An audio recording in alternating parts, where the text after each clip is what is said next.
მოგესალმებით, ეს არის მილენიალი, მე კი ნუგრი შოშეშვილი გახლავართ. დღეს ჩვენი სტუმარია, ჩვენი კომუნისტი მეგობარი ილია გუჯანიძე. სოციალისტი ხო ხარ? კომუნისტი. მალე არასდროს. რა პრობლემაა? ცოტა ესეთი თემით შემოვალთ, რომ გავაანალიზებთ ზოგადად წინასაარჩევნო პროცესს და გავაანალიზებთ მას გარკვეულწილად სოციალური საკითხების კუთხით, ხო? და მოდი ესე ვთქვათ, სოციალისტური პოზიციებიდანაც. აი, ხარ სოციალისტი იდეოლოგიურად, კომუნისტის, ხმამაღლა ამბობ. სხვა შორის კომუნისტები დიდი პატივით ცემათ ჩემგან. მაგრამ უშუალოდ აი პოლიტიკაზე რო გადავიდეთ, რა გაკლია შენ აი ამ პოლიტიკურ სივრცეში, რა არის შენთვის ყველაზე პრობლემური და არა ვიღაცამ რჩევლად რო აგიყვანოს, რას შეცვლიდი აი ამ სიტუაციაში. მოგესალმებით, უკრე მადლობა მოწვევისთვის და საინტერესო თემით დავიწყეთ. თან ცოტა ტკივნეული თემაც არის, ანუ რა მე კონკრეტულად რა მაკლია, სიმართლე გითხრა, ეგრე ფიქრს თავი დავანებე მე რა მაკლია, იმიტომ რომ თითქოს აღარ ცველოდები, რომ ის რაც მინდა რომ იყოს გამოჩნდება. ადრე უფრო მეგონა ხოლმე, რომ აი ვიღაცა რაღაც მარცხენა პოპულისტური ჯგუფები გამოჩნდებიან და დაიწყებენ სიტყვაზე დაზღვევაზე ლაპარაკს, ჯანმრთელობის ან საბინაო პოლიტიკაზე ლაპარაკს ან საპენსიო ფონდის მიმართვას სწორი მიმართულებით. ანუ მე კი არ მაკლია ზოგადად, ან წინასაარჩევნოთაც კი არ ვაკლია, საერთოდ საზოგადოებას და სახელმწიფოს აკლია მთავარი რამე რა, რაც ლაპარაკის დროს ჩვეულებრივი ადამიანები ყოველთვის შეთანხმდნენ, რომ გეგმა კარგი რამეა. და გეგმა საჭირო რამეა და უნდა იცოდე, ანუ ხვალ ზეგ მაზეგ რა უნდა აკეთო და შესაძლოა ზუსტად ისე არ დაემთხვეს როგორც გინდა. მაგრამ რაღაცა სიმზადე უნდა გქონდეს, საზოგადოებამ უნდა იცოდეს სად მიდის, რომ არ იყოს მოწყვლადი, თუნდაც გარეძალების მხრიდან რაღაც პროვოკაცია იქნება თუ რაღაც პროპაგანდისტული მესიჯები იქნება თუ რა იქნება, რომ უნდა იცოდეს ადამიანმა, რომ კი შეიძლება ეხლა ესე ვარ, მაგრამ აქეთკენ მივდივარ. ხო, ანუ რატო იყო ეს ძალიან კრიზისული პერიოდები ესეც, რომ ნუ ყველა მიცოდა, რა ვიცი, 80%-ს როგორც თვითონ ამბობენ, იცოდა 80%-მა, რომ ჩვენ ადრე თუ გვიან ევროკავშირში და ნატოში შევდიოდით და უცებ აღმოჩნდა, რომ დაპირისპირებაში მოვედით. ხო, რაც სწორია, უნდა მოხვიდე ესეთ საკითხებზე დაპირისპირებაში, ან ის არჩევანი რაც იდგა, ნამდვილად სწორი არჩევანი გააკეთა სახელმწიფომ ამ შემთხვევაში, მაგრამ ეს ხო იმ ფაქტს არ ცვლის, რომ საზოგადოებამ ეს საგარეო პოლიტიკაა. მოდი, აი, უშუალოდ როგორ საკითხებს ესა ზუსტად ის საკითხი ჩემი აზრით. მაგალითისთვის ვიყენებ უბრალოდ ამას, რომ ანუ ადამიანებმა რაღაცა რო იცოდნენ, მიხვდი? შესაბამისად იმისკენ გონებით მაინც მიდიოდნენ. ეხლა ვეღარსად ვეღარ მიდიან, ხო? შესაბამისად უნდა შეიქმნას რაღაცა კონკრეტული გეგმა, ანუ ხვალ როგორი ცხოვრება ექნება, ზეგ როგორი ცხოვრება ექნება. ვიღაცამ ეს ყველაფერი უნდა დაუგეგმოს. ანუ მე შეიძლება ვერ დაუგეგმო და შენ ამ შემთხვევაში, ხო, მაგრამ არსებობს, ანუ სახელმწიფო რისთვის არსებობს, რომ რაღაცა სტრუქტურები რომლებიც აი, ეგ სახელმწიფოს თემა. მე ვამბობ იცი რას? პოლიტიკური რაღაცნაირად დაპირებები. ხო. აი, ოცნება ამბობს. აი, 6 მილიარდიანი ინვესტიცია შემოდის საუდის არაბეთიდან და აი ამ 6 მილიარდს, აი ამას წინ კობახიძემ განაცხადა, ვდებთ ჩვენ იმაში, რომ 2030 წელს ენერგო დამოუკიდებლობა მოიპოვოთ, ანუ შესაძლოა ჰესები აშენდეს და რაღაცა ესეთი მომენტი. აქ ვდებთ. რომ გასაგებია რომ შენ თუ ინდუსტრია გინდა თუ არა გაქვს ელექტროენერგია რა ინდუსტრიაზეა საუბარი ზოგადად ხო ეს ჩვენთვის გასაგები ლოგიკაა არსებობს მეორე ნაწილი რომ არ გვინდა ეგ არაბების 6 მილიარდი ეს ზოგადად ცუდი არის ეს არაბები გვიპყრობენ აი ესეთი დამოკიდებულება და მოდი ისა რა ქვია აი მარტო ქართველების იყოს ეს ქვეყანა აი ტრადიციული ნაციონალისტური ნარატივი არის კიდე ერთი ის რომ აი ახლა მოდივართ სათავეში ვიგებთ ეს გარჩენებს ვახდენთ ქალაქის პარალიზებას და თავრობას ვამხობთ. ეს ლელო და გახარიას დაპირება, ხო? ამ დროს აი წარმოვიდგინე რომ არსებობს ისეთი პარტია როგორც შენ გინდა რომ არსებობდეს. აი რას უნდა აკეთებს ეს პარტია? რას უნდა აკეთებს ეს პარტია? ნუ პირველ რიგში ეს პარტია თუ უკვე არსებობს, მაშინ არჩევნებში უნდა იღებდეს მონაწილეობას, მაქედან დავიწყო. ხო. და რა ლოზუნგით და რა მოთხოვნებით. ანუ შენი სამართლიანობა, ანუ ეკონომიკური სამართლიანობა რა. ანუ ჩვენი მთავარი პრობლემა, ზოგადად ჩვენი კი კაცობრიობის მთავარი პრობლემა რა არის?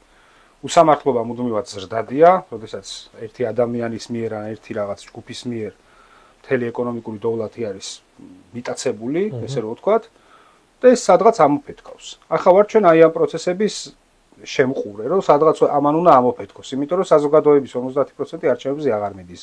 ხმას არავის არ აძლევს. და ეს მეორე პარაზიტული ნაწილია, ვინც ახსენე, ხო არა ნაციონალები და ვიღაცები, ეს პარაზიტული ნაწილი ამას ახდება ეხლა, თორე აქამდე რავი, მილიონჯერ შეეძლოთ, რომ გამოეცხადებინათ ბოიკოტი არჩევნებისთვის, რატომ აინც და მაინც ეხლა? იმიტომ რომ ეხლა რეალურად ძალიან ცოტა იქნება მისული. და იტყვიან, რომ აი ჩვენი არის, ჩვენი ხალხია. თუმცა არ არის მაგის ხალხი, მეც არ მივდივარ არჩევნებას. ანუ ჩემნაირი ნაცია არ არის ამ შემთხვევაში. უამრავი არ მიდის. შესაბამისად, ანუ მე მირჩევნია რომ იყოს ადამიანი საზოგადოება თუ არიან ეგეთი პარტიები, უნდა იყარონ კენჭი. თუ არ არიან ეგეთი პარტიები, მაშინ თუ უბრალოდ პატარა რაღაცა პოლიტიკური ჯგუფია, მაშინ არ უნდა იყაროს კენჭი. ხო ეს ყველაფერი ხო სიტუაციურია, თუ ხარ მზად იმისთვის რომ რაღაცა გადალახო, თუნდაც მიიღო ხმები ან მიიღო რაღაც პუბლიკაცია, ანუ შენი სახე გამოჩნდეს და შემდეგისთვის მოემზადო, სხვა პლატფორმა არ გაქვს. მე უფრო როგორი პასუხი მაინტერესებდა, იცი რომ აი მე მაწუხებს, რა ვიცი, რაღაც კონკრეტული საკითხები. ხო. აი ეს საკითხები არის ჩემთვის პრიორიტეტი და აი ამ საკითხებს ვინ შეეხება ესე, ჩემ ეხმა მას. აჰა. ხო, ანუ მაშინ თავიდან ის დაუიწყე, ხო? ვინ შეეხება? რაღაცა ხა უსამართლობა ისეთი საკითხია, რომ ცოტა გაუგებარია რა. რა დაუკონკრეტე ეკონომიკური უსამართლობა. ეგას გაუგებარია, რას გულისხმობ ამ კონკრეტულ შემთხვევაში. ანუ ვინ შეეხება ხელფასის მინიმალური ხელფასის საკითხებს? აი უკვე არის გამოცხადებული რომ მოვალწეს რომ რაღაცა გაიზრდება რა პენსიები, ხო, გაიზრდება ხელფასების საშუალო რაღაცა არის გამოცხადებული ამ ხელისუფლების მიერ. ხო და თუმცა რაზე მინდა ეს არ მოგწოს როგორც მიხვდე შენ, რაღაცა არ მოგწოს. მოწონებაზე არ არის, სიმართლე გითხრა, არ მჯერა რა ვერ ხედავ დღევანდელ საქართველოში, სამწუხაროდ ვერ ხედავ დღევანდელ საქართველოში ისეთ რეფორმას, რომელიც ამ პრობლემებს აღმოფხრის. ანუ ეხლა აი ამ პოზიციიდან რომ უყურებ, ხო, რა უნდა გაკეთდეს, თუნდაც აი ყველაზე გულანთებული შენაირად რა უნდა გაკეთდეს, ესეთი რომ ეს ყველა პრობლემა ერთიანად აღმოფხრა.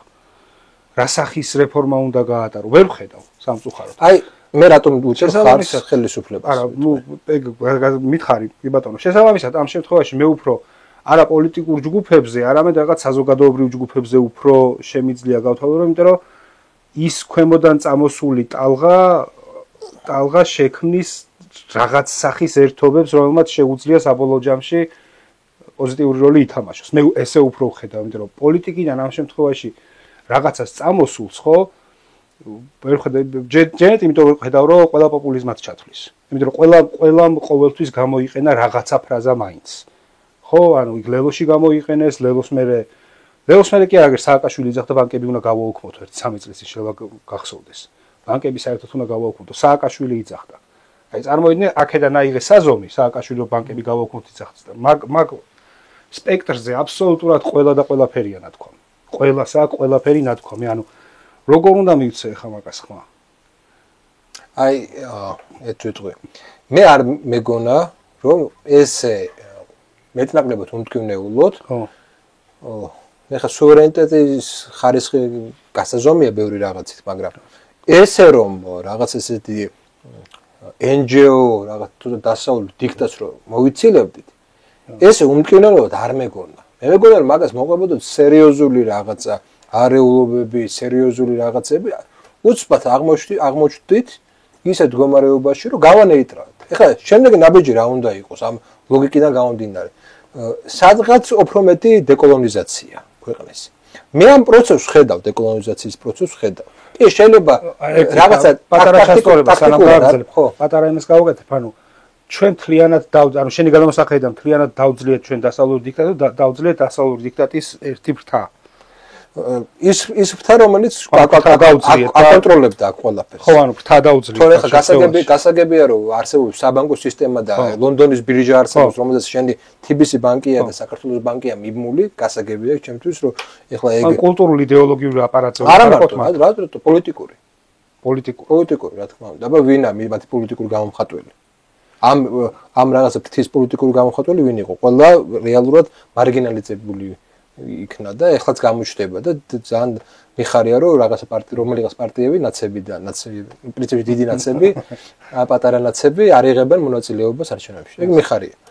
მეორე ესე იგი მნიშვნელოვანი მომენტი ამის შემდეგი გაგრძელება იყო ის, რაც დაემატა ის იყო რომ შემოვიდა სხვა კაპიტალის, რომელიც უშუალოდ ინფრასტრუქტურაში დებს ფულს, უშუალოდ იმაში დებს, რაზეც არ ჩადებულა ამ ქვეყანაში ფული რა, უცხოური კაპიტალზე არის საუბარი. კი, შეიძლება აქ მაგას რაღაც საფრთხეები. კი, მაგრამ საბოლოო ჯამში ეს იმას ნიშნავს, რომ შენ უკვე ერთზე აღარ ახარ დამოკიდებული და მინიმუმ შეგიძლია ლავირება. ანუ ლავირება არის წინარე პერიოდი შენი სუვერენულობის. წინარე პერიოდი. შენ ერთი უკვე ისე მკაცრად ვეღარ დაგელაპარაკება, როდესაც შენ გაქვს მეორესგან მისასვლელი, ხო? და ესე იგი მესამე მეტნაკლებად ეხლა აი რო გადახედო პროგრამებს. ნუ არ ვიცი კონსერვატორების ეკონომიკური პროგრამა ნამდვილად არ ვიცი, მაგრამ რო გადახედო თუ ყველაზე ახლოს სოციალურ საკითხებთან, მე რა ვამბობ სოციალისტურია. მაგრამ სხვაები საერთოდ არ არიან სოციალისტური. აი გირჩე საერთოდ ანტისოციალისტურია, ხო? ესაც რა ქვია ლელო აბსოლუტურად გაუგებარი რაღაცა ეკონომიკური პოლიტიკა და რუსოფობიური და რაღაცა ესეთი ისე აქვს ძირითადად. ანუ მეტნაკლებად მათ ასე თუ ისე გააჩნიათ და სხვას არ გააჩნია ქართულოცნებას გულისხმობ. ამიტომ ახლა ლოგიკა ეგეთია რა, რომ ერთი ძალა მაჩვენა რომ შეუძლია გარკვეულწილად დაპირისპირება ამ რაღაც გლობალურ ძალებთან, რაც კარგია, შეუძლია რაღაცა უფრო მოქნილი იყოს და ამ პროცესში რა თქმა უნდა უამრავი ტაქტიკური შეცდომა დაუშვა და ბევრი პრობლემა აქვს, რომელსაც ვხედავ ახლა ეგრე არ არის რომ ისე რა ქვია შეუცდავები არიან და ასე შემდეგ. მაგრამ საერთო ტენდენციის მომხრევა მაგრამ შენ თუ რაღაცა კონკრეტულ საკითხებზე მიადგებით, მაგალითად რაღაცა კადრების პოლიტიკაზე, სოციალურ ლიფტზე, რაღაც კონკრეტულ სოციალურ პოლიტიკებზე, იქ შემიძლია ვაკრიტიკო. ამ შიგნით კრიტიკა შემიძლია, მაგრამ გლობალურ ესე იგი გზაზე არ ვაკრიტიკებ. იმიტომ ხარს უჭებ. იმიტომ კი არა რომ საკრიტიკე, იმიტომ რომ კლიენტს ხარს უჭებ. ესაც ჩემი არგუმენტი. მე ბატონო. და შენ რადგან არ მიდიხარ, ესაც არ მოგწონს, ხო? რაღაცნაირად ესეთი პოზიცია გაქვს. არ გინდა რომ მაგის რაღაც ნაწილი იყო. არა, მაგიტო არა, ნაწილობაზე პრობლემა არ მაქვს. ანუ თუ რო ვთვლიდი საჭიროდ რომ რაღაცა ჩემი როგორც ამბობენ, ზღვა კოვზით ილევა რაღაც ჩემი კოვზი ზღვა რო უნდა დამელია, ვიყავი მაგის ნაწილი. ჩეულებრივად. და მაგაზე ნაწილობაზე არ მაქვს პრობლემა. სიმართლე გითხრა, აზრს ვერ ვხედავ რა. ანუ მართლა აზრს ვერ ვხედავ რა უნდა მოხდეს. ეხლა ანუ მე როგორ უყურებ ამ შემთხვევაში, ხო? ამ ტიპებმა ოპოზიციამ იფაფხურეს ერთი წელი და ეხლა გაიყვნენ კიდე შუაზე და ერთი ამბობს რომ მე საერთოდ არ წავალ არჩევნებზე, მეორე ამბობს რომ წავალ არჩევნებზე და მე 4-ში თურმე ყველა ერთად უნდა შეიკრიბოს. 4-ში, რა ვიცი, რამდენი ხალხი უნდა შეკრიბო. ხო? ალბათ ხლიანად 10000 კაცი. ხო და მოხდება 20000 კაცი. ხლიანად მოხდება, მოკლედ ისე თქვა მინდა, ანუ ჩამოშლა მოხდება აი ამ რაღაცა ჟღლინტით შეწებებული ერთობების. ხლიანი ჩამოშლა მოხდება და დამთავრდა ყველაფერი. და ლიბერალური პროექტი მგონი მაგით უნდა დასრულდეს რაღაცნაირად. არ ვიცი, ან ლიბერალური პროექტი რამდენად დასრულდება. სიმართლე გითხრა, ლიბერალური პროექტი საერთოდ მარტო ეს არის თუ არა. ეგეც საკითხავია, ანუ ის კონსერვატორიზმი, ლიბერალური პროექტი არის თუ არა, ეგეც სწორად შესაძლებელია. ორივე კაპიტალისტური პროექტია თუ ამას ვამბობ. რამდენად ლიბერალურია ეს? ხო, ანუ სწორად შესაძლებელია ლიბერალური პროექტი რა არის, რას უნდა დავარქვათ და რა უნდა დამთავრდეს და რა უნდა დაიწყოს. მაგრამ მაგას თავი დავანებოთ, ხო, ანუ რო არც მაყურებელი არ აუბნიოთ და მეც რო არ მოვიტყუო თავი, რომ ბევრი ვიცი რა. ანუ მე თვითონაც ესეთი დაბნეული ვარ ამ შემთხვევაში. ერთადერთი რაც ვიცი, რომ აზრს ვერ ვხედავ ჩემს დროის დახარჯვის იმაში, რომ იქ მივიდე და ვინმე შემოვხაზო. რო იყოს ახლა ვინც მე წარმომიდგენია რომ ვენდობი, იმიტომ რომ ნათლად იძახის საკუთარ სათქმელს, არ დახტის სიტყვებზე, არ აგინებს წარსულს, ანუ რაღაცა კაცურის რაღაცებს უნდა აკმაყოფილებდეს. მიხვდი, ანუ მე როგორც მინდა რაღაცებს, რომ ანუ სიტყვა სტალინს არ უნდა აგინო რა. აი მაგალითისთვის რომ თან ალალად გეუბნები ჩემი გადმოსახედიდან, ხო? საჯაროდ სტალინზე ნაგინები არ უნდა გქონდეს. ჩემი აი ესეთი ის არის რა სტანდარტი მაქვს. მესმის რომ ვიღაცა გამოვა და გეწვიცი რა პოლიტიკისთვის ესია საჭირო და ისე იყო საჭირო და იმიტომ უჭერდით პირველი სამი თვე უკრაინას მხარს სანამ გამოძრებოდით და რამე და რუმე მესმის, მაგრამ არ მომწონს. ალალად გეუბნები. აი ეგრე ჩემი პრობლემა. ნუ ხო, მესმის. შენი პოზიცია გასაგებია. ხო. უბრალოდ იცი რა არის, რამდენად გონია რომ ეგეთი ხისტი რაღაც პოზიციების მქონე პოლიტიკური პარტია იმას შეძლებდა რაც უცნებამ გააკეთა. არ ვიცი, ვერცურასოს ვერ გავიგებთ. ჩემი აზრით შეძლებდა ისტორიამ დაგვანახა რომ შეძლო. კი, წინა საუკუნეში, მაგრამ შეძლო. ანუ სხვა სიტუაცია იყო ეს. სიტუაცია ყოველთვის სხვადასხვაა. ნუ აქ შემთხვევაში ჯარი არ ახავს. იქ ჯარი მაინც ყავდათ და ჯარი არ ახავს. ჯარზე მეტი გამაერთიანებელი ხშირად არის სამართლიანობა და იდეა. ჯარზე დიდი გამაერთიანებელი. ხო და არ ეხლა სპეკულირებთ ეხლა ისე რო ყოფილიყო და ესე რო ყოფილიყო და ვაიმე და უიმე, მაგრამ ვერც გავიგებთ, ხო? ანუ ისტორია გვეუბნება რომ შესაძლებელია. ისტორია გვეუბნება რომ კი საბჭოთა კავშირის დახმარებით, მაგრამ 12-მა იახტით ჩასულმა ტიპმა კუბა აყირავა. ისტორია მაგას გვეუბნება. ხო და ეხლა ჩვენ შევძლებდით თუ ვერ შევძლებდით და გვეყოლებოდა თუ არა ფილიპე მახარაძეები და სერგო ორჯონიკიძეები და ვიღაცეები, ანუ მაგას ვერ ვიტყვით ეხლა, სპეკულირებთ უბრალოდ რა. მე რა მომწონს და რა არ მომწონს ალალად просто. თორემ თალში და. კარგი. მაშინ ესე ის გავაკეთოთ. შენ თქვი, ნუ რაღაცა საკითხებია. ზოგადად აი როგორ გონია, შენი იდეოლოგიის ხალხს. ხო. ვისაც იცნობ. აქვთ წარმოდგენა, ერთია კრიტიკა, ხო? აქვთ წარმოდგენა როგორ შეიძლება შეცვალონ ეს სიტუაცია. არ ვიცი, რა წარმოუდგენიათ, მოდი იმით დავიწყოთ, რომ თუ მართლა არის იმ იდეოლოგიის, რასაც ჩვენ ვლაპარაკობთ და რისიც ვისაც შენ იცნობ, ვისაც ხო, მე ბევრს ვიცნობ და შენც ბევრს იცნობ. ანუ, მაგრამ ყველაზე ვერ იტყვი რა, რომ ჯერა რასაც აკეთებს ან არ ჯერა რასაც არ აკეთებს. აი ახლა ბოდუში გაჩნდა ის რაღაცა სოციალისტური დემოკრატები თუ სოციალ-დემოკრატი, აი რაღაცა ეს სახელით რო გაჩნდა ეს ჯგუფიც არის რა. ხო, ანუ არა, მე პირადად ეხლა მათთან ურთიერთობა ესეთი არ მაქვს, ვიცნობ, ურთიერთობა არ მაქვს. ის რომ ახლო კავშირში არიან დასავლურ გრანტებთან, ჩემთვის რაღაც დონეზე მით უმეტეს ამ პროცესების შემდეგ წითელი ხაზია, ანუ რო თქვა ხმას მიცემ, არა, ვერ მიცემ ხმას.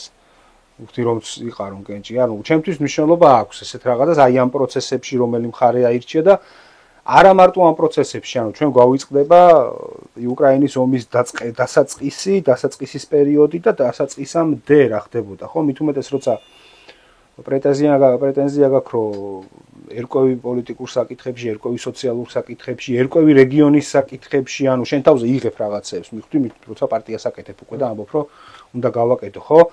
იქ რა ხდებოდა უკრაინაში 2022 წლამდე და ესეთ კაცანზე რო არ დაწყებულა ეგომი და პუტინი რო არ შევარდნოდა უბრალოდ, ხო? ანუ შეიძლება ამას ხარს არ უჭერდიან რაღაცა ხარის დაჭერა ომში საერთოდ რა ფენომენია ვიღაცის ბალეშიკობა, მაგრამ უნდა იცოდე რომ იქ რაღაცა ფრთიანი ანგელოზები არ არიან და ეგრე ნუ მატყუებ. ხოთი ანუ გამოდიხარ საჯაროდ და ნუ მატყუებ. ერთი პროექტი ფრთიანი ანგელოზებია. ეს ევრომაიდანი და აქაური NGO ერთი პროექტი. ალბათ ხო რა. ალბათ არ ვიცი. ლოგიკურიც არის. ხო, ანუ შეიძლება ალბათობით ხო ჩვენ მე რო ყოფილიყავი ახლა შენ იდეოლოგიის, ნუ უფრო კომუნისტი ადამიანი და აი ძალიან ესე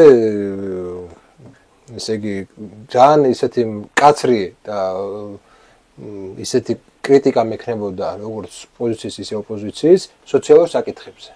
კი ბატონო. და რას თავარია ისე კი არა რომ რაღაცა კრიტიკა კრიტიკისთვის რა. ყოველთვის შევთავაზებდი ალტერნატიულს რა, ალტერნატიულ ხედვას.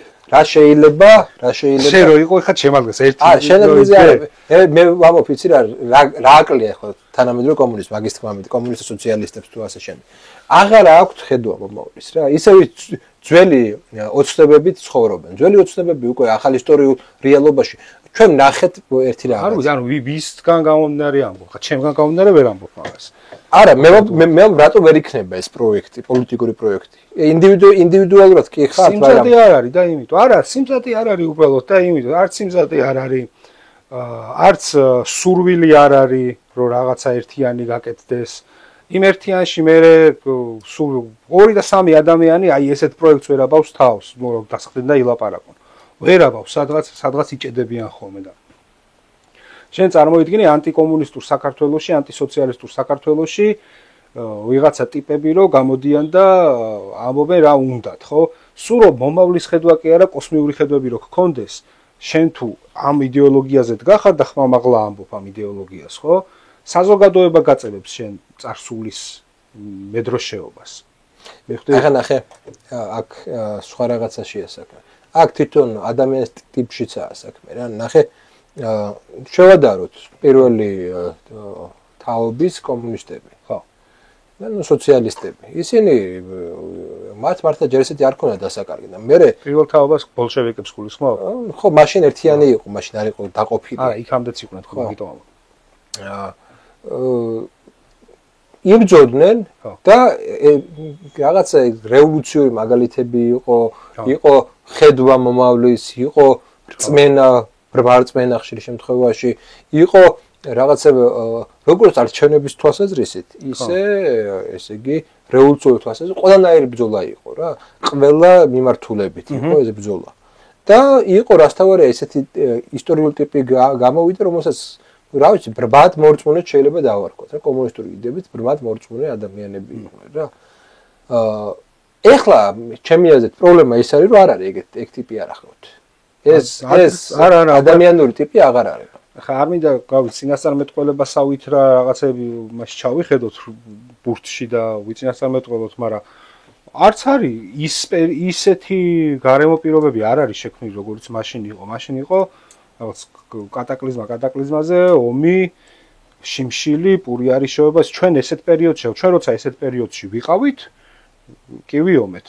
ერთმანეთშიც ვიომეთ, იქ სოხუმშიც და ცხინვალშიც, როცა ეს დარღვევის პერიოდი რო ქონდა და გაურკვევლობის. მიხვდი, ანუ კატაკლიზმას მოაქვს ეს რაღაცა, უბრალოდ მნიშვნელობა აქვს მე ვინ აიღებს სადავეებს ხელში. ხო, ანუ ირანშიც იყვნენ ძალიან ბევრი სოციალისტი, ეხლა რო ისლამურ რევოლუციას ვიცნობთ, მაგრამ გაჟუჟეს. იმათზე ჩქარა, ამათმა უღალატეს. ხო, ირლანდიაშიც კონელი როგორ მოკლეს, ხო? გაგანია რევოლუციის დროს კომუნისტების მოშორება დაიწყეს, იმიტომ რომ უკვე ჩანდა გამარჯვება. გაიმარჯვეს რესპუბლიკელებმა, ანუ ჩვეულებრივი ამბავია ძალაუფლებისთვის ბრძოლისთვის. ახლა ძალაუფლებისთვის ბრძოლა ჩვენთან არც დაწყებულა, ხო? ანუ ჩვენ ახლა კი შეიძლება ვისაუბროთ, რომ აი წკიპზე გადავრჩით და რაღაც ამბავში მართალია, მაგრამ ჩვენ იმ პიკზე არ ყოფილვართ, რა პიკზეც მაგალითად აღმერთმა დაგვიფაროს კიდე ერთხელ მანდ ვიყოთ, ხა დონბასი რა პიკზეც იყო. ბოლო 8 წელიწადი, ხო? ანუ რამ გადააწყვეტინა იმ ხალხს, რომ ებრძოლა 8 წელი ნატოს შეიარაღების წინააღმდეგ რაღაცა კაპიკების დახმარებით რუსეთისგან, რომ აი სახალხო მილიცია დაერქვათ და რა ვიცი მე, ტუშონკების ჭამით იცავდნენ 8 წელი თავის ტერიტორიას. სადაც ახლა ბოლომდე არ ყოფილა იყო შეიარაღებაც და ყველაფერი იყო, მაგრამ ნახე, სხვა რაღაცას ვამბობ.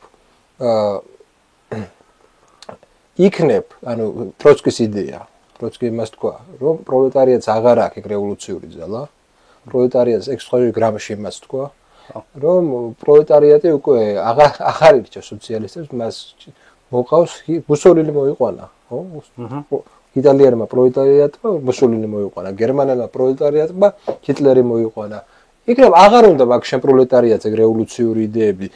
ტროცკის წერდა ამის შესახებ, რომ აღარ არის ეს პროლეტარიატი, შენი პროლეტარიატი რევოლუციური. აღარ არის. თუ არ უნდა, არ უნდა. თუ უნდა, გამოჩნდება რა. ანუ ვერ ვილაპარაკეთ ახლა იმაზე ვილაპარაკო ახლა მე ჰიტლერი ნამდვილად აირჩია თუ არა პროლეტარიატმა, რა ისტორია გვეუბნება, რომ ჰიტლერი პროლეტარიატს არ აურჩევია. ჰიტლერმა გადატრიალება მოაწყო, როცა მესამედი ქონდა ხმების პარლამენტს დაახლოებით, ხო? ანუ ვერ იტყვი ეგრე, რომ ვიღაცამ აირჩია, ანუ იგივე ლოგიკით ხა იგივე შეგიძლია თქვა, რომ აი მიხეილ სააკაშვილი პროლეტარიატმა აირჩია. არა ურჩევია ხო და მაგას მომო პროლეტარიატს. პროლეტარიატი არ ყოფილა ორგანიზებული ძალა. შენ კითხვა საკითხს ვარ არასწორად, ანუ შენ თქვა მაშინ პროლეტარიატს არ ძალუც ორგანიზება საკუთარი ინტერესებით. მიხვდი? თორე ხა პროლეტარიატი, ეგრე შეიძლება დაარქვა პროლეტარიატი, იმას რა ქვია, დოქტორსაც რაღაც ისიმის მეცნიერების და მიწას რო ჩიჩქნის სადღაც ტყეში. აი ჭიათურაში. მაგასაც. ჭიათურაში ჭიათურაში. არის რამოდენიმე კანდიდატი, ხო? ხო. აი ვისაც აერჩევს ეს პროლეტარიატი, ეხო მეტნაკლებად უკვე ორგანიზებული არის. არ ვიცი. არ არის პოლიტიკურად არ ვთვლი რომ ორგანიზებულია. ანუ პოლიტიკურად არ ვთვლი რომ ორგანიზებული. პოლიტიკურად ერთადერთი ორგანიზებული ძალა ეხლა არიან ის ადამიანები, ვინც ყოველთვის შეჭამენ. ანუ ეხლა რომ ნაცები დარბიან, პატარა ნაცები და აი ხაზარაძე როგორი მოღალატეა, მილიარდიან მოგებებს წერს თურმე ბიზნა ივანიშვილის ხელში. აბა რა ეგონათ? ანუ აი რა ეგონათ, რა უკვირთ? ეს არის ორგანიზებული ძალა. ერთმანეთში იკინკლავებენ კი ბატონო, მაგრამ სამგროს ასიცოცხლოთ ერთმანეთს არ გაწირავენ. ანუ არ გაწირავენ, მაშინ რაღაცა ისეთი უნდა მოხდეს და უნდა მოუწიოთ, რომ რაღაცა ქნან. თორე თვალებში ჩავხედოთ ყველაფერს, ხო, ეგრე არის რა, ყველა მაყუთს წერს.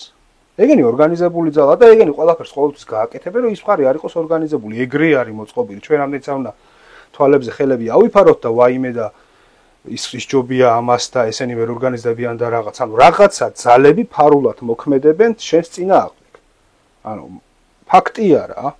ესე არის, ესე იყო ყოველთვის.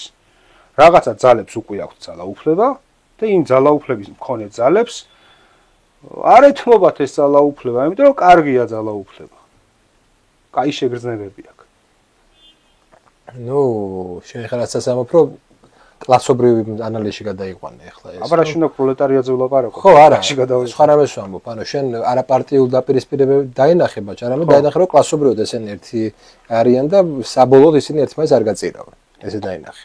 ანუ საბოლოოდ შეიძლება თუ პროლეტარიატი არ არსებობს, შეიძლება გაწირონ ერთმანეთი და შეიძლება აჩხუბონ კიდეც თავისი პაიკები ერთმანეთთან და შეიძლება რა ვიცი, ერთმანეთი დაახოცინონ კიდეც.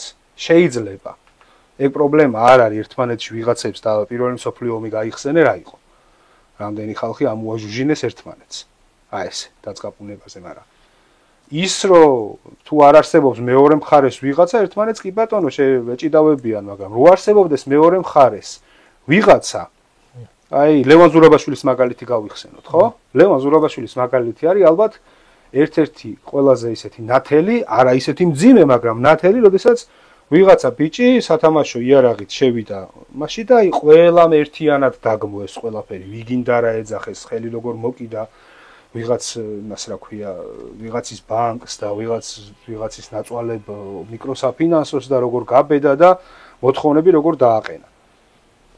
ანუ ესეთი რამე მოხდება, შენ წინააღმდეგ როგორც კითხვი გაერთიანდებიან რა. მაგის ჩანასახები ყოველთვის არსებობს, ერთმანეთს ნეობოლშევიკებს ეძახიან.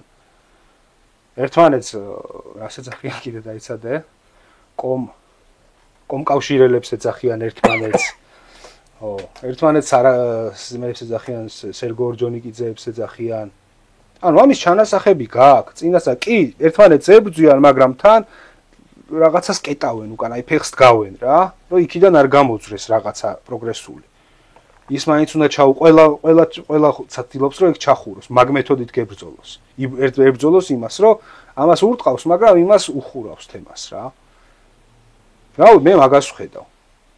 ხა რომ ცოტა შორიდან რომ უყურებ და არ ვარ ესე აქტიურად ჩართული და როგორც ვახსენე რომ დიდად ვერ ვხედავ აზრს ამ არჩევნებზე სიარულის, მაგას ვხედავ მე რა. და ნუ ისეთ კი იმას კი არ ვფრთხობ საწუწუნოთ და რამე, ახლა წუწუნისთვის არ ვარ აქ მოსული. ანუ უბრალოდ პოლიტიკიდან ვერ ხედავ ამ გამოსავალს მე, აი პოლიტიკური პარტიებიდან ვერ ხედავ უბრალოდ პოლიტიკურად ხედავ, რა თქმა უნდა, გამოსავალს, მაგრამ პოლიტიკური პარტიებიდან ვერ ხედავ გამოსავალს.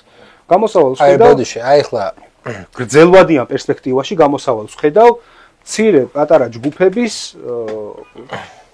წარმატებებით, გამარჯვებებით, ერთმანეთის გაზრდით, რაც თავარია, რომ სულელები კი არ იყვნენ საბჭოთა კავშირში, რომ სავალდებულო საგნად პოლიტეკონომიას ასწავლენ, რომ უნდა იცოდე რას ებრძვი.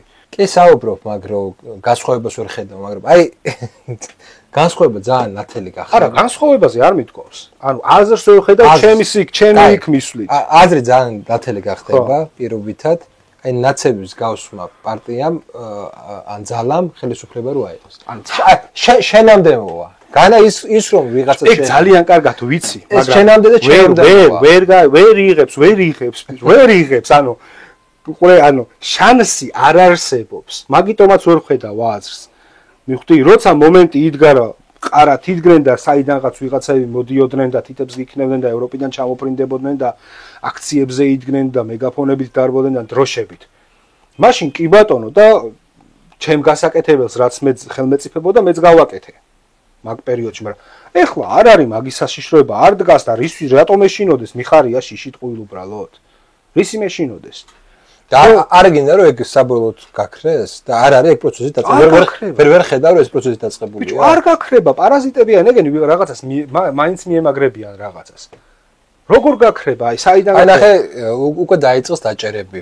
და არის დაჭერილი მელია, გვარამია, აი კიდე სხვა. აუ, სამ-სამჯერ იყვნენ ყველა დაჭერილები ყოველთვის.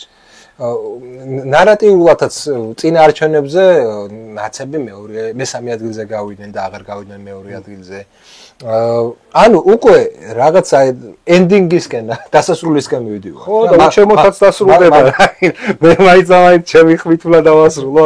უჩემოთაც დასრულდება, უშენოთაც დასრულდებიან, სიმართლე გითხრა.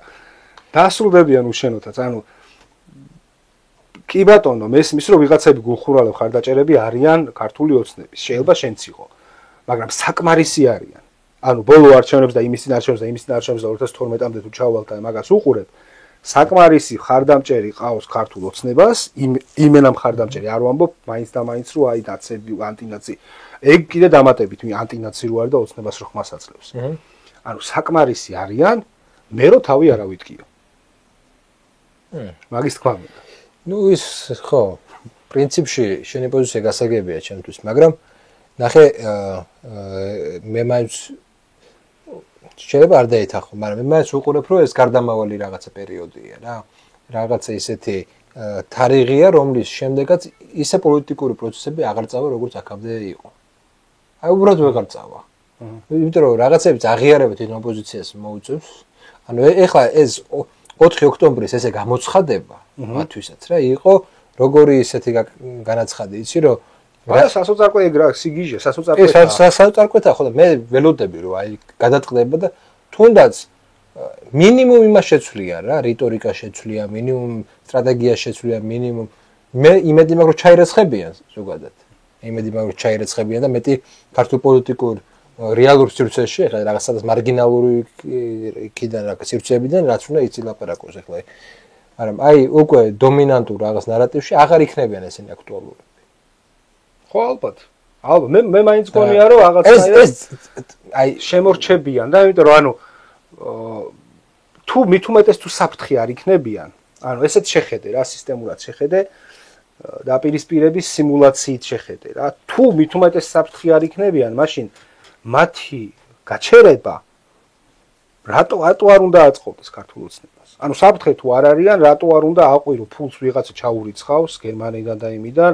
ბოლო იწურება დარეგისტრირდებიან კიდეც ანუ ეხლა იწურება რაღაცა დაპირისპირების რაღაცა მომენტია მაგრამ ეს კრიზისი ხო გადაივლის აი ეს კრიზისი რო გადაივლის მე რა ხდება და რაღაც სხვა პოლიტიკური ძალები მოდიან აი ეხლა იმის მიუხედავად რომ არ უჭერებ ხარს არც გირჩს არც კონსერვატორებს არც ეს არ ვაძლევ ხმას მაგრამ მგონია რომ ესენი რაღაცა პროცენტს აიღებენ ერთის და მეორეც იქ საკრებულოში შევლენ ну კიდე ვიღაცა ესეთი ადამიანები და გახარიალელო ვერა გახარიალელო სამწუხაროდ შევა რაღაცა პროცენტით შევა მაგრამ გახარია და ლელო აი ძალიან ცუდ რაღაცას ვამბობ მაგრამ ყოველთვის შედარებით უკეთესები იქნებიან ნაცებზე და ნაცების ნუ მეორე ნაცებზე რა ნუ ელემენტარული იმით რომ მათ მაგალითად გახარია ვინ არის სისხლისმცველობის პრაქტიკა არ აქვს ხო აი მინიმუმ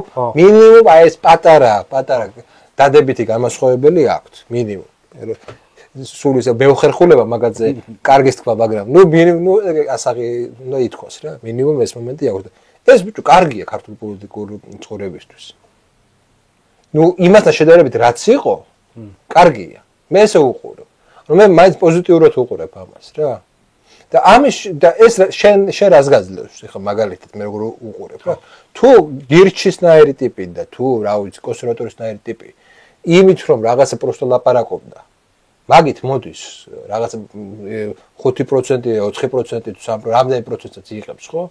მაგრამ ეს შენს აქვს შანსი მოსვლის, ხვდები? ანუ ჩვენები უკვე იყვნენ, кай ხანი იყვნენ, კაცო და ეს ქვეყანა ააშენეს. მე არსად მოსვლას და წასვლას არ ვაპირებ ჯერ.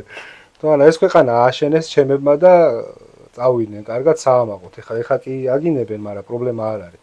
მაგის დროც მოვა რომ სიმართლე ითქმება, მაგრამ მაგას მე პრობლემა არ მაქვს. მე სხვა რამეს ვამბობ. ანუ სიტუაცია ჩდება რომ ხალხი მოითხოვს უკვე რაღაცა შინაარსებს, ხვდები? და ამ დროს როდესაც პასიური ხარ, არც იმას ამბობ რომ რა გინდა რეალურად. რას მეუბნები რომ წინა საარჩევნოდ მე და სიტყვაზე სხვა რაღაცა ჯგუფებმა გამოვიყენოთ რომ ვამბობ იმას რომ ამაზე დაკვირვებით. არის საჭირო? ამაზე დაკვირვებით. თქვენ გექნებათ იმის შანსი რომ შემდეგში იფიქროთ უკვე სხვა მოქმედებებს. ვერ დაგეთანხმები რატო? ანუ მესმის რომ აი პოზიტიური მხრიდან ვცდილობ დამანახო ჩემი ნათელი მომავალი, მაგრამ ჩემთვის პირიქით ჩემი გადმოსახედიდან ხო ამ სისტემის ესეთი ამ ფორმით არსებული სისტემის კრახი უფრო მომგებიანია ჩემთვის პირადად. და ჩემთვის რა პირადად განაფირმა თუ ამბობ რა ქვია ეკონომიკურად, ანუ იდეოლოგიურად ხო უნდა ეს ამ სისტემის ყველა გამოსავალი და ყველა ეს მიწებებული და გადასკოჩილი ბზარები და ეს რაღაცა ისა რა წყლის ამოხაპვა, შემდგარი წყლის ამოხაპვა და რაღაც ყოველწლიურად, ხო? ამის პირიქით ჩამოშლა უფრო სწორია. ჩემთვის საზოგადოება უნდა დაინახოს, რომ ეს არ არის ის გზა, რომლისკენაც უნდა მიდიოდა. მე არ ვამბობ ეხლა რომ რაღაცა შეიძლება კერძო საკუთრების აღმოფხვრა ვიღაცა მოითხოვოს და რაღაცები მოითხოვოს და მოინდომოს.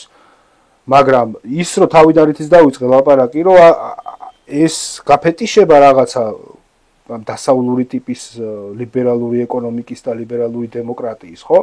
ეს უნდა დამთავრდეს. რაღაცა გეგმა უნდა გქონდეს, აგერ შეხედე ჩინეთს შეხედე, ვიეტნამს შეხედე, ვისაც რაღაცა ადამიანები, ნორმალური ადამიანები მართავენ, რომელსაც აქვთ გაწერილი 5 წელი, 6 წელი, 7 წელი. თურქეთს შეხედე ბოლო-ბოლო, თურქეთის რაღაცა გეგმებს დებს და რაღაცებს აკეთებს, ხო? ბოლო-ბოლო ტრამპის ამხელა რაღაცა სანქციებს გაუძლო, კი, რაღაცა 10,000% თუ რაღაცით გაუძლიათ ფული, მაგრამ დარჩნენ ფეხზე ტიპები. ანუ სახელმწიფო შეინარჩუნეს და არ მარტო სახელმწიფოს ხელისუფლებაც კი შეინარჩუნა იმ ძალამ, რომელიც მაშინ იყო ერდოღანს ხულის ამ შემთხვევაში, ხო? ანუ სიმზადე და გეგმა რო გჭირდება, ამას მაინც უნდა მიხვდეს საზოგადოება. ამას შენ უნდა მიახვედრო. მე რატო უნდა მივახვედრო, კაცო? შენ კონკრეტულად შეიძლება ილიამ არა? მაგრამ რაღაცა იდეის ქონე ადამიანებმა, ხო? ანუ ხო და მაგას გონე მიხვდებიან რა. მე ზოგადად გონია რომ ეს მიხვედრა არის დაკავშირებული დისკურსთან თუ მოაჯექი დისკურს და შენი რაღაც გავლენა არ ქონასთანაც დაკავშირებული, ანუ რაღაცა რო გაჩერებულია, სხვა რამე შო. რაღაცა რო გაჩერებულია, ხო? საზოგადოების რაღაც ნაწილს ესეც უბიძგებს, რომ შეხედოს ალტერნატივებს, იპოვოს ალტერნატივები, ხო? თუნდაც აი რადიკალიზაცია როგორ მიდის ეხა თანამედროვე სამყაროში, ტექნოლოგიები ახსენეთ, თანამედროვე ტექნოლოგიები, ხო? ანუ რა ჩქარა ხდება ახალგაზრდის რადიკალიზაცია? არის აი შეიძლება 2-3 დღეში გაგაჩნდეს ჰიტლერისტი ვიღაცა, ანუ 2-3 დღეში გაგაჩნდეს სტალინისტი. არ იცის ნორმალურად რას ამბობს, რას აკეთებს, მაგრამ რაღაცა დაინახა მომენტი უსამართლობა და რაღაცა ინსტინქტურად იქითკენ იწევს, საითაც უფრო რაღაც თავის თავს ხედავს რა. ხო, ანუ ინსტინქტი ადამიანს და მით უმეტეს საქართველოში ყოველთვის ჰქონდა.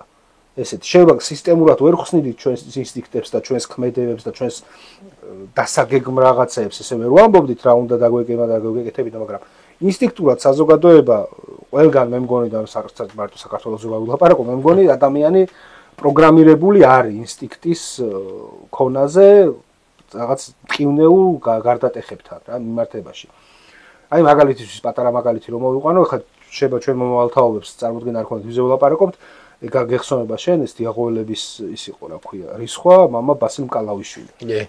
ხო, ანუ ტიპმა ინსტინქტურად დაინახა რამხელა საფრთხე იყო შემოსული სექტები, რომელიც ეპატრონებოდა პირველ რიგში ამ გაღატაკებული მოხუცების გონებებს, მერე ბავშვების მრავალშვილიანების. ხო, ანუ ინსტინქტურად მიხვდა და ეხლა შენ წარმოიდგინე რომ ის 90-იანების დასაწყისში მამა ბასიმ კალავიშვილს ქონოდა სისტემური ხედვა ამისი, რომელიც ხსნიდა ისე კი არა ჯვრით ხელში და თავში წყლით ხელში. ხსნიდა ეუბნებოდა, რომ ეს არის უცხო ქვეყნის სპეცსამსახურების პროექტი, რომელიც შენთან მოდის და შენთან რაღაცა საზოგადოებრივ ქსოვილს გირღვევს. მიხვდი, შენი მოხუცების საჭმლით მოისყიდის, შენს მრავალშვილიან ოჯახებს მოისყიდის, იმას ანუ ამას რო სისტემურად აგიხსნა, შენ წარმოიდგინე, ეხლა საზოგადოება რამდენად უფრო გაზრდილი იქნებოდა. ანუ პრობლემა ეს არის, ინსტინქტურად კი ყველა ვაკეთებთ სწორს, რაღაც დონეზე, რა. ანუ ყველა რა როცა მომენტი დგება, უმრავლესობა აქამდე ეგრე მოვედით, მე მგონი, რომ ინსტინქტურად მაინც სწორად გადაწყდა რაღაცეები. მაგრამ წარმოიდგინე, რამხელა დიდი პლუსი იქნება, რომ ეს სისტემური ხედვა იყოს და ახსნილი იყოს და დაგეგმილი იყოს ჩვენი მოძრაობა, რა. რამხელა ნახტომი იქნება. რამხელა გოლიათური ნაბიჯი იქნება სტალინურად რო ვთქვათ. ხო, მაგრამ მაგას ჭირდება გარკვეულწილად ან ტექნოლოგიებზე რატომ ვახსენე. ძალიან იაფია ეხლა ესეთი საინფორმაციო საშუალებების შესვლა. ხო. და ეგ შენის შექმნა. ნუ ეგ თუნდაც ალტინფოც აჩვენებს ამას. რავი, გირჩიც იგივე საჩვენებს. რომ ძირითადად ახლა მათ თუ რაღაცა ხმები ექნებათ, რითი ექნებათ. ორივე მეტნაკლებად წარმატებული სატელევიზიო ინტერნეტ პროექტი შექმნა. წარმატებული ინტერნეტ სატელევიზიო ორივეს ხო ქონდა ტელევიზია. ტელევიზია ხო, ორივეს ქონდა. ესე იგი ორივე მეტნაკლებად საერთოდ ინტერნეტ პროექტით არავინ არ ყოფილა. ანუ ტელევიზია ასე თუ ისე მაინც არსებობდა რა. არა ეხა ეს იმ თანხებთან დაკავშირებული რომ ვაიმე ისა ვერ გადავიხდი მაგ თანხებს ხო ხვდები თუ შენაგ რაღაც პოლიტიკური ამბიციები გაქვს მე ეხა ძირითადი პრეტენზიები რაზე მაქვს ერთი მხრივ რაღაც გადიხართ მაგ სისტემიდან ამ პოლიტიკურ თამაშებიდან მეორე მხრივ აკრიტიკებთ მაგრამ მესამე მხრივ არ შემოგაქვთ ეს პოზიტიური წესრიგი ის გულისხმობ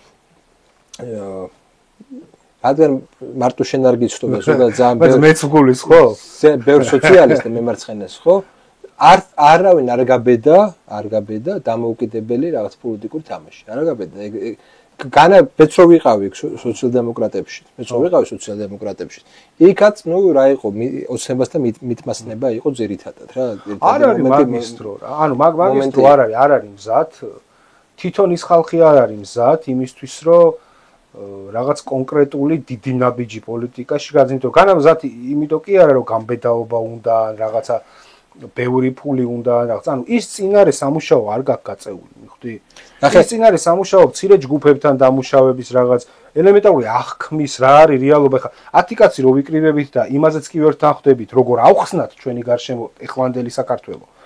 და ყველას თავისი აზრი აქვს და რაღაცას ხედავს. ხო იმათ კაცს და რა უნდა გამო რომელი მომავალი უნდა დაიგეგმოს. ეხლა შეიძლება ძალიან მეგობრები იყვნენ და მაგრათაც სვავდნენ სადღეგრძელოებს ერთად მაგრამ საქმეზე ესე დადგება რა. ჩვენ ძალიან საინტერესო იქნებოდა ეხლა აი მაგალითად საკრებულოში. ხო.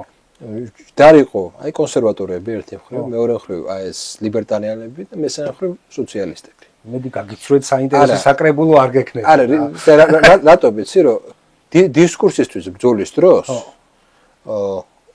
მით უმეტეს ესეთი საკითხები რაც რეალურად რატომ არის ეს სოციალური საკითხი აქტუალური რატომ იმიტომ რეალური სოციალური პრობლემები დგას ხო და მას არ აყავს ასახვა ქართულ პოლიტიკაში ანუ მაგაზე მინდა დავამატო ანუ რო არა ასახვა ეს სისტემის ბრალი არ არის მე მაგის ხმა მინდა ეს არის სწორედ იმის ბრალი რომ ინერციული არის რაღაცა ჯგუფები და ნუ რაღაცა მიზეზების გამო ორგანიზება ვერ მოახერხებს. ხო, ანუ ეგ არ ვიცი ხა ინერციული ჯგუფები და რაღაცები, მაგრამ ანუ რაღაც დამატება მინდოდა თავიდან ვახსენეთ ჩვენ კონსერვატორების გეგმა, ანუ პროგრამა არ ვიცითო და არ ვიცი ეხანდელ პროგრამას მე მართლა არ ვიცნობ, არ ვარ ჩახეთული, მაგრამ მახსოვს რომ საპარლამენტოზე სანამ გაუქმდებოდათ ეს პარტია, საპარლამენტოზე სხვათა შორის ძალიან დახუნძრული ჰქონდა სოციალური საკითხებით. ანუ კი რაღაც სახალხო აფთიაქებით და ეგეთი რაღაცებით ჰქონდათ რა. ანუ აი ძიმე ისეთი სოციალური საკითხებით ჰქონდათ და არ ვიცი ხა შენ უფრო აკვირდები დღევანდელობაში რა ვიცი არ ახსენებენ ესეთ რაღაცებს. პროგრამები არ ვიცი. ის ხარ მოაჩვენებ თავს რომ ვიცი და ანუ სამართლიანობისთვის უნდა მეთქვა რომ ანუ მე გამიგია და მინახია რა იმიტომ რომ შენ ალბათ გიყურებენ ჩუმჩუმად და ვინ არ ვარტყას. კი ბატონო. კაი, მოდი შევაჯამოთ და რა პარემის გავაკეთოთ.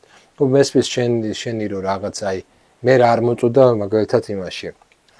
სოციალ-დემოკრატებში რო ვიყავი. მე კულტურულად ვერასდროს ვერ მოდიოდი მაგაზე, მაგრამ აი ეკონომიკურად, სოციალურ საკითხებში მთლიანად აი მემარცხენე პოლიტიკას, ესე იგი, ხარს უჭერდი და ვიზიარებდი მთლიანად. რა არ მომწონდა ესე იგი, მაშინაც იყო ეს პრობლემა და ასე დღესაც ვხედავ რა. რო ის იყო რომ აი რაღაცას ელოდებიან. აი სადღაც დასავლეთში უნდა დაიწყოს რაღაცა გარდაქმნები სოციალისტური მუშები გამოვლენ რაღაცები უნდა დაიწყოს. მახსოვს თავი დროზე ჰოლანდი რომ მოვიდა საფრანგეთში სოციალისტებმა გაიმარჯვეს, ვა ეხლა ჩვენამდეც მოვლენ სოციალისტები და რაღაც არაფერი მსგავსი არ მოხდა რა. ხო გახსოვს შენ, არ ვიცი იმ ენთუზიაზმის ნაწილი იყავი თუ არა, მაგრამ ჩვენთან ეგ იყო, ეგ მახსოვს. აი მე ეგ ენთუზიაზმი არასთან მქონდა. აი ეს მომენტი რომ აი იქ უნდა დაიწყოს, ჩვენ მოდი აქ პასიურად ვიყო და რო დაიწყება და ჩვენამდე ეგ ტალღა მოახსოვს, აი მაშინ მე მგონია რომ აი ეს არის ის მიზეზი რატომაც წარუმატებელი დღეს და მე ყოველთვის პირიქით უყურებდი იქ აქეთ ხარეს უყურებდი პირიქით ძირიდან უყურებდი რა ანუ იმას ვაკვირდებოდი ქვემოთ ვაკვირდებოდი და ნუ თუ შემეძლო დახმარება რა თქმა უნდა ვცდილობდი დავხმარებოდი კიდეც ამაში რომ რაღაცა ორგანიზების ჩანასახები ყოფილიყო რა ანუ მე აქ უფრო ხედავ მე კი არ ვამბობ ეხლა რომ რაღაცა რევოლუციური მოძრაობა დაიწყოს ან რაღაც მაგრამ რეალური ცვლილება თუ გინდა, ისეთი რომელიც სისტემური იქნება, მაშინ ვისაც პირველ რიგში შეეხება ეს ცვლილება, იმან უნდა დაიწყოს ამაზე მოძრაობა. რა და არა, ეხლა მე როგორ უნდა მითხრა სიტყვაზე გერმანელმა სოციალისტმა ან კომუნისტმა მე რატო ვცხოვრობ ცუდად ან კარგად? ან რა უნდა გავაკეთო კარგი ან ცუდი? ნუ გეტყვიან ნეოლიბერალურ სისტემას დაშენებ ცუდია. ხო, გამარჯობა. ხო, ანუ მითხრას კი ბატონო, ეგ მეც ვიცი. ანუ მე სხვა რამეს ვამბობ, ანუ აქედან თუ არ წარმოვიდა მე ვიზე ვარ ანუ ვის უნდა დავეყრდნო მე როცა მე რაღაცა ამბიცია პოლიტიკური გამიჩნდება რომ ამ ხალხს მე გავუძღვები თავისი ინტერესების დასაცავად ანუ ეს ხალხი თუ არ არის ვინც მომყვება ინტერესების საკუთარი ინტერესების დასაცავად ვის ვეყრდნობი ანუ ვისიანი ვარ ვისი ვარ აი ახლა იგივე პრობლემა მოგდის რა წინ არჩევნებზე კონსერვატორებს მოვიდეთ რომ ხალხს დააბრალეს ის რომ ხალხს არ ვაბრალებ კაცო პირიქით ხალხს არ ვაბრალებ არაფერს. პირიქით ვამბობ, მე ვამბობ ძალიან მარტივ რაღაცას, რომ საზოგადოებაში არ არის ჯერ სიმწიფე, იმიტომ რომ არ არის ქვედარგოლებში, ამ ადამიანებში ორგანიზებულობის ის ხარისხი. რომელიც საჭიროა, ანუ ვერ იტყვი რომ არასოს არ იქნება. შეხედე იმას, რა თქმა უნდა, თუნდაც მე-20 საუკუნის დასაწყისის მოძრაობებს, იქ პარტიებმა შექმნეს ეს ორგანიზება. ხო და სანამ ეგ მოძრაობა იქნება. ხო და სანამ ეს ისინი შეიქმნებოდა, რომელზეც ახლა ლაპარაკობ უკვე შექმნილზე, ხო? 4-5 წლით ადრე შეიძლება იქაც იჯდნენ ილია და ნუკრი ვიღაცეები მე-20 საუკუნის დასაწყისში და არ იქნება არასდროსო ნუკრი იწახდა. და 5 წელიწადში ნახა რომ იყო. მიხვდი ანუ ეგრე ვერ იტყვი. ანუ რაღაცისთვის სჭირდება საზოგადოებას რომ მოეზადოს, რაღაცა იმედგაცრუებები უნდა ნახოს, რაღაცა გამარჯვებები უნდა ნახოს. რაღაცა მოკლედ ისტორიული დიალექტიკის ლოგიკით მიდიხარ. რაღაცეები უნდა ნახოს და სიტყვაზე არ არის შველა ევროპაში, ეგეც უნდა დაინახოს ნათლად, მიხვდი? ანუ უამრავი რაღაც არის დასანახი და იმედია სწორად გაანალიზებს და დაინახავს და ნუ მე თუ რამე შემიძლია, რა თქმა უნდა, დავეხმარები და ხელსაც შევაშველებ და გონებასაც, მაგრამ საბოლოო ჯამში მაინც ეს მძიმე ჯვარი იმის სათრევია პირველ რიგში, ვისაც ყველაზე მეტად უჭირს. განსხვავებული პოზიციები მოისმინეთ, მე მაინც ვჯერა რომ თავარი მაინც არის ადამიანის ფაქტორი და ადამიანი განსაზღვროს შემდეგ უკვე რევოლუციურ ბედს და განსაზღვროს სისტემურ ბედს, რევოლუციურს არ გვინდა და არ დაუძახოთ. აი სისტემურ ბედს განსაზღვროს, იმიტომ რომ ისტორიაში ყოფილა შემთხვევები, სადაც ადამიანის პირად მოსაზრებებს, პირად პოზიციებს ბევრი რამ განუსაზღვროს. იყო თავის დროზე საბჭოთა კავშირში ორი ადამიანი, ხო, ის ტროცკი და სტალინი და ერთი ადამიანის გამარჯვებამ განსაზღვრა ზოგადად ისტორიის ბედის წერას, ესე ვთქვას, ხო? მეორეს რო გაემარჯვა, აბსოლუტურად სხვანაირად განვითარდებოდა ეს მოვლენები. ამიტომ მე მაინც ადამიანური ფაქტორი მგონია და მგონია რომ დაცდა ვიღაც საზოგადოების მომზადება ეს ჩემი აზრით, ჩემი გადმოსახედიდან გამართლება საკუთარი თავის პასიურობის. მე ესე მგონია, არ ვიცი. შეიძლება ვწდები. მოკლედ გირჩევთ რომ გააზრებულად გააკეთოთ არჩევანი მოვალ არჩევნებზე, გქონდეს საკუთარი პოზიცია და რაც უფრო გააზრებული იქნება თქვენი პოზიცია, მით უფრო ნაკლები არის იმის შანსი, რომ რაღაც არსებულმა ჰეგემონურმა იდეოლოგიამ ჩაკლაპოთ და გარკვეულწილად რაღაც გამოგიყენოთ, ხო? აი ნეოლიბერალურმა სისტემამ გამოგიყენოთ რაღაცა პოპულიზმებით, ანტირუსული ისტერიებით და ასე შემდეგ. ამიტომ გააზრებას აქვს ყველაზე დიდი მნიშვნელობა. ხოლო გააზრებისთვის კი ყველაზე მნიშვნელოვანია დისკუსიები და გქონდეს ეს დისკუსიები. დაწერეთ კომენტარები, გააზიარეთ ვიდეო. მადლობა ყურადღებისთვის, მოვალ შეხვედრამდე.